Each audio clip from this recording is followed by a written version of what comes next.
नमस्कार। NEET UG 2023 का जैसे कि आप जानते हैं 30 सितंबर के बाद जो भी एडमिशन हुए हैं तो उन एडमिशन को इनवैलिड कर मान लिया गया है एनएमसी की तरफ से। ये जो कि न्यूज़ था तो मुझे लगता है सबको कंफर्म पता चल ही गया था।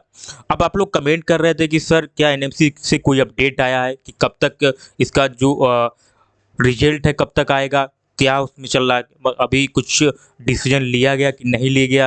या जैसे कि बिहार के स्टूडेंट जो कमेंट कर रहे थे कि सर मेरा स्टे राउंड कब होगा, और जिनको थर्ड राउंड में एडमिशन मिल चुका है तो उनको अब क्या जो इनवैलिड मान लिया गया है उनका डिग्री वैलिड नहीं रहेगा। ये सब जो फिलहाल जो न्यूज़ में चल रहा है तो आप लोग का ये डाउट था। तो देखिए फाइनली अभी ऐसा कुछ इन्फॉर्मेशन नहीं आया है, लेकिन मैं इस वीडियो के माध्यम से थोड़ा कुछ जो इन्फॉर्मेशन मुझे पता चला है उस पर मैं चर्चा करने वाला हूँ और डिटेल में आपको बताने वाला हूँ। देखिए सबसे पहले देखिए मेरा जिन कैंडिडेट ने वीडियो देखा होगा मैंने ऑलरेडी बताया था, अच्छे से आपको पता होगा, खासकर जो बिहार के स्टूडेंट हैं उनको बहुत अच्छे से पता होगा कि जो थर्ड राउंड का आपका जो डेट आया था, ठीक है, जो थर्ड राउंड का आपका डेट आया था जो 30 सितंबर तक लास्ट डेट था उसका, तो बच्चे कमेंट कर रहे थे जो कि एडमिशन डेट 30 सितंबर था, ओनली 30 सितंबर था। आपको अच्छे से याद होगा कि 30 सितंबर ही था और आप लोग चाह रहे थे कि सर 30 सितंबर के को एडमिशन लेना कैसे पॉसिबल हो पाएगा, क्योंकि जो बच्चे बाहर से आएंगे, अगर बिहार से मान के चलिए पंजाब से कोई आ रहा है, गुजरात से आ रहा है, एमपी से आ रहा है या फिर कोई साउथ से आ रहा है तो कैसे पॉसिबल है, जो कि मैंने बताया था। ठीक है, क्योंकि तब मैंने आपको बताया था, अच्छे से याद होगा कि एनएमसी का रूल है 30 सितंबर तक उनको एडमिशन ले लेना है। तो मुझे लगता है उस टाइम अगर 30 सितंबर ही डेट रखा जाता तो बहुत अच्छा रहता। तो आज ये ऐसा कुछ देखने को नहीं मिलता, लेकिन पॉसिबल नहीं था 30 सितंबर को एक ही डेट को काउंसलिंग कराना, क्योंकि काउंसलिंग में बहुत टाइम लगता है। आप भी अच्छे से जानते हैं कि कोई भी बच्चा जब एडमिशन लेने जाता है तो बहुत टाइम लग जाता है उसके लिए, जबकि आपको अच्छे से पता होगा कि कोई भी बच्चा जांच पर्ची भरना होता है, टोटल डॉक्यूमेंट वेरिफिकेशन होता है तो टाइमिंग लगता है। तो एनएमसी को ये मुझे लगता है कि एनएमसी को समझना चाहिए कि इतना डिले नहीं हुआ थर्ड राउंड बिहार का, अगर देखा जाए कि आप भी समझते होंगे। देखिए ये जो रिजल्ट जाएगा तो बच्चे को पक्ष में ही जाएगा, क्योंकि आप अच्छे से समझ रहे होंगे कि बीसीसी बोर्ड ने मुझे लगता है कि 30 सितंबर को जो डेट दिया था तो 30 सितंबर को ही दिया था। जो आपका थर्ड राउंड का जो एडमिशन डेट था वो 30 सितंबर को दिया था। कब? 30 सितंबर का। बाकी स्टे राउंड आपका डिले हुआ, इसमें कोई दोहराई नहीं है। आपका ये 30 सितंबर ही थर्ड राउंड था, लेकिन किसी कारण आपने देखा होगा कि 30 सितंबर पॉसिबल नहीं था। मैंने ऑलरेडी वीडियो में बता ही दिया था कि 30 सितंबर पॉसिबल नहीं होगा, ये आपका डेट जो है एक्सटेंड होगा, और चेंज भी हुआ था तब जाके आपका 1 से 4 हो गया था। क्या डेट हुआ था? 1 से लेके 4 तक आपका हो गया था, 1 से लेके 4 अक्टूबर। तो इतना कोई डिले नहीं हुआ है। इसे देखा जाए तो 30 के बाद तुरंत 1 से स्टार्ट हुआ है और 1 से लेके 4 तक यहाँ पे आपका एडमिशन जो है हुआ है। उसके बाद बीच में जो हॉलीडे भी पड़ा था, मैंने बताया था कि हॉलीडे की वजह से भी ये आपका जो एडमिशन है डिले हुआ था, नहीं तो आपका 28 के आसपास होने वाला था, जो कि मैंने वीडियो में बताया था। तो इतना कोई बड़ा डिले नहीं है, लेकिन स्टे वैकेंसी का जरूर मैं कहूँगा यहाँ बीसीसी बोर्ड से गलती हुई है। स्टे वैकेंसी आपने बहुत डिले किया है, आपको स्टे वैकेंसी राउंड इतना डिले नहीं करना चाहिए था। तो स्टे वैकेंसी का थोड़ा मसला यहाँ पे टाइट जाएगा। बाकी ये जो एडमिशन प्रोसेस है तो इसका जो है बीसीसी बोर्ड की तरफ से रिटन में दे दिया गया है एनएमसी को। अब यहाँ पे छोटा सा एक न्यूज़ देखते हैं जो कि यहाँ पे निकला हुआ है, यहाँ पे आप भी पढ़ पाएंगे। एमबीबीएस विद्यार्थी के पक्ष में बिहार सरकार है। ठीक है, बिल्कुल रहना ही चाहिए और कोई भी रहेगा, क्योंकि बच्चों की यहाँ पे कोई गलती नहीं है।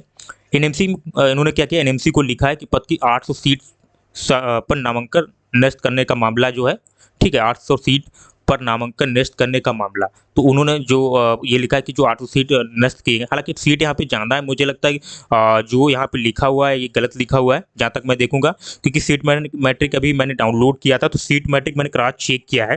तो स्ट्रे वैकेंसी लगा के अगर बात करूँ तो 949 सीट यहाँ पे वैकेंट थी, लेकिन यहाँ पे 860 लिखी हैं, जो भी है, क्योंकि स्टे वैकेंसी का अगर हम आपको दिखाई देता हूँ, जैसे 144 सीट आपका स्टे राउंड का हो जाएगा, 144 यहाँ पे स्टे राउंड का है। ठीक है, ये बिहार की बात कर रहा हूँ हालांकि मैं, क्योंकि मैंने सबसे ज़्यादा वीडियो बिहार के ही बनाए और बिहार के बच्चों ने कमेंट किया था, तो पर्सनली मैं उनके लिए ही बना रहा हूँ। बाकी एनएमसी की अदर भी इन्फॉर्मेशन मैं बताने वाला हूँ। तो 144 आपका सीट यहाँ पे हो जाता है। उसके बाद आप यहाँ पे देखेंगे, ठीक है, ये सीट आप देखेंगे 1093, ठीक है, यहाँ पे सीट था आपका, तो 144 हम वहाँ पे माइनस कर देंगे, फिर भी अब हमारा 949 बचेगा, यानी कि 949 सीट फिर भी वैकेंट यहाँ पे बच रहा है। तो लगभग उतना होना चाहिए। अब यहाँ पे 849 बता रहे हैं, तो किस हिसाब से बता रहे हैं वो मुझे नहीं पता उतना। अब इन्होंने रिटन में दिया, हो सकता है अपग्रेडेशन वाला कुछ मसला हो, ऐसा भी कुछ हो सकता है। तो अपडेट ये है कि उन्होंने रिटन में दे दिया, अभी वहाँ से कोई अ, ऐसा कुछ वहाँ से नोटिस नहीं आया है, एनएमसी की तरफ से भी नहीं आया है जो मैं आपको कोई इन्फॉर्मेशन दूँ। बस इसमें उन्होंने जो लिखा है कि 800 सीट पर नामांकन घोषित करने के मामले में बिहार सरकार ने केंद्र और एनएमसी को पत्र लिख दिया है। ठीक है, कोई दिक्कत नहीं, इन्होंने पत्र लिख दिया है, एमबीएस विद्यार्थी के पक्ष में है।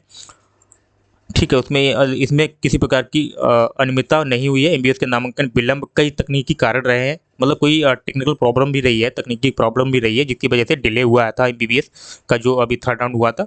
ठीक है, वो भी डिले हुआ है। उसके बाद सरकारी और निजी मेडिकल एमबीबीएस की कोर्स की 800 सीट पर नामांकन अमान्य घोषित करने के मामले में राज्य सरकार विद्यार्थी के पक्ष में खड़ी है। ठीक है, वो तो खड़ी रहेगी, उसमें कोई शक नहीं है। उसके बाद उन्होंने लिखा है 23 सितंबर के बाद नामांकन कराने वाले विद्यार्थियों का समर्थन में राज्य सरकार, केंद्रीय स्वास्थ्य परिवार कल्याण मंत्रालय एवं एनएमसी को पत्र लिखा है। इसमें 30 सितंबर के बाद लिए गए एमबीबीएस विद्यार्थियों के नामांकन की अनुमति देने का अनुरोध किया गया है। जो 30 सितंबर के बाद एडमिशन आपका हुआ है तो उसकी अनुमति की भी बात हुई है। तो अभी मुझे लगता है यहाँ पे स्टे का कोई अभी कहीं पे जिक्र नहीं किया गया है, जहाँ तक देखा जाए तो अभी स्टे का कहीं जिक्र नहीं है। तो मैं बच्चों से यही कहूँगा कि अभी आप लोग वेट कीजिए कि थर्ड राउंड का ही मसला जो है वो ख़त्म हो जाए, उसके बाद जो आपका स्टे आएगा तब जाके चर्चा होगा। तो पहले तो थर्ड राउंड आपका यहाँ पे कंप्लीट हो जाए कि थर्ड राउंड में क्या है। तो थर्ड राउंड का जो बच्चों का एडमिशन हुआ है, वह जो थर्ड राउंड का एडमिशन बच्चों का हुआ तो वो कंप्लीट हो जाए, उसके बाद मुझे लगता है स्टे राउंड पे बात करनी चाहिए।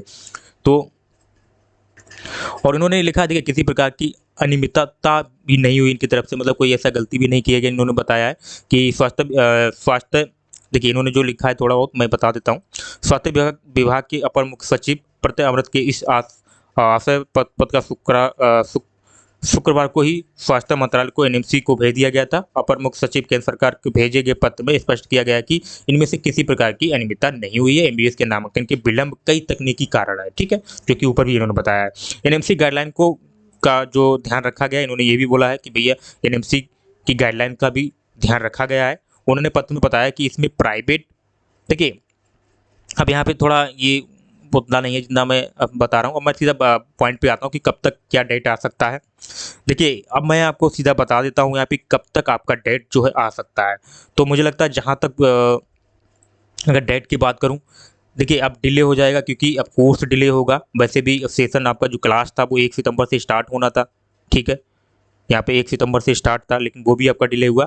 तो मुझे नहीं लगता कि अब इनको ज़्यादा डिले करना चाहिए कि बच्चों का फिर क्लास भी होना होता है। ऐसा नहीं है कि इसमें क्लास का कुछ ऐसा कुछ नहीं होने वाला।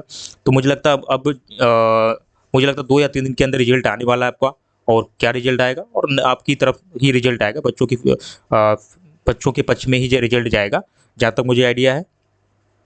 और अब देखिए यहाँ पे अगर थर्ड राउंड की बात करूँ तो डिले नहीं हो, स्टे वैकेंसी इन्होंने डिले किया, इसमें कोई शक नहीं है। तो आप लोग जैसे ही देखिए कोई भी इन्फॉर्मेशन आएगा, कुछ भी इन्फॉर्मेशन आएगा, सबसे पहले आपको मैं इन्फॉर्म करूँगा। और सबसे आप लोग चैनल से जुड़े रहिएगा, जैसे भी कोई इन्फॉर्मेशन आता है सबसे पहले आपको बता दिया जाएगा। तो ये कंप्लीट डिटेल मैंने बता दी है। जो मुझे थोड़ा सा इन्फॉर्मेशन मिला था कि बीसीसी बोर्ड ने ऑलरेडी पत्र लिख दिया है कि एनएमसी को कि जो हमारा 30 सितंबर के बाद जो एडमिशन हुए हैं तो कुछ टेक्निकल प्रॉब्लम रही है। जो भी है उन्होंने, देखिए उनका इंटरनल है, उन्होंने क्या क्या लिखा होगा उतना तो 100% श्योर नहीं है, लेकिन जो थोड़ा सा न्यूज पता चला वो मैंने आपको बता दिया है। तो इसमें कुछ खास नहीं है वीडियो में। आप लोग कहेंगे सर ऐसा कुछ तो नया नहीं है, लेकिन आप लोग कमेंट कर रहे थे, आपको का फोर्स था कि सर यूजी का कुछ अपडेट दीजिए, तब जाके मैंने ये वीडियो बनाया कि कुछ ना कुछ आपको अपडेट दिया जाए, जिससे आप लोग जुड़े रहें और आपको कोई इन्फॉर्मेशन मिला रहे। तो ठीक है, आशा करता हूँ वीडियो अच्छा लगा होगा। तो फिर लाइक कीजिएगा वीडियो को और चैनल को सब्सक्राइब कर लीजिएगा और शेयर भी कीजिएगा, जिससे सभी स्टूडेंट को सबको कंफर्म हो कि क्या सा मसला रहा है। अब मिलते हैं नेक्स्ट वीडियो में, तब तक के लिए जय हिंद।